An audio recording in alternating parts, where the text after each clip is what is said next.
Frérot, ma jeune RS6 a un bug électronique, donc il faut que je l'emmène chez Audi. Et Audi va la brancher pendant 3 jours. Parce que ça prend 3 jours apparemment, frérot, de faire une mise à jour du MMI. Le MMI, c'est l'écran central qui est au milieu de la voiture. Donc ma voiture va être bloquée pendant 3 jours. Et j'ai un bug aussi avec le coffre, la serrure du coffre. Parce que le coffre s'ouvre tout seul. Voilà. Des fois, je suis à 200 mètres, frérot, en train de vivre ma meilleure vie. Et d'un coup, le mec, il décide qu'il doit s'ouvrir, donc il s'ouvre. Voilà.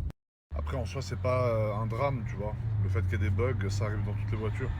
C'est juste que là, du coup, c'est une grosse mise à jour qui dure 2-3 jours. Donc voilà, c'est un peu plus contraignant, mais ça va, tu vois, ça arrive à toutes les marques en vrai.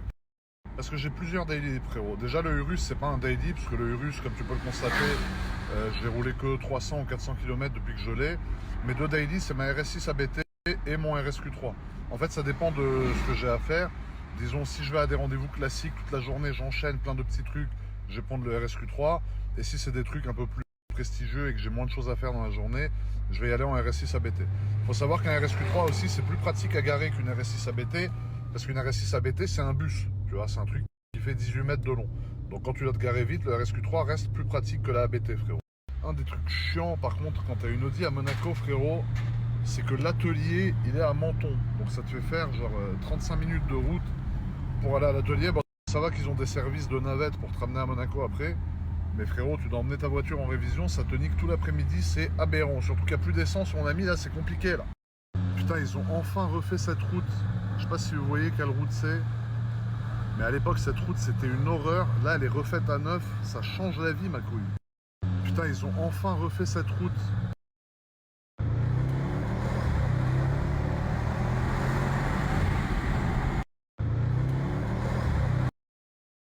Quand je vois tout ce qui prolifère sur Internet, frérot, je suis quand même fier de voir qu'il reste des gens qui créent du contenu avec passion et pas seulement par intérêt, tu vois. Parce que aujourd'hui, frérot, tu vois des gens, ils créent du contenu, ils sont faux au possible avec tous les gens, parce qu'en fait, pour eux, bah, les gens qui te suivent, en gros, égale thune. Donc moi aussi, ça me fait gagner de l'argent, ça c'est sûr, j'ai pas le contraire, mais c'est secondaire, tu vois. Il y en a, en fait, ils font ça, c'est un théâtre, juste dans le seul et unique but de se faire du bif, tu vois. Moi, demain, si j'arrête YouTube, tout, malgré tout, ça va, tu vois, je devrais m'en sortir.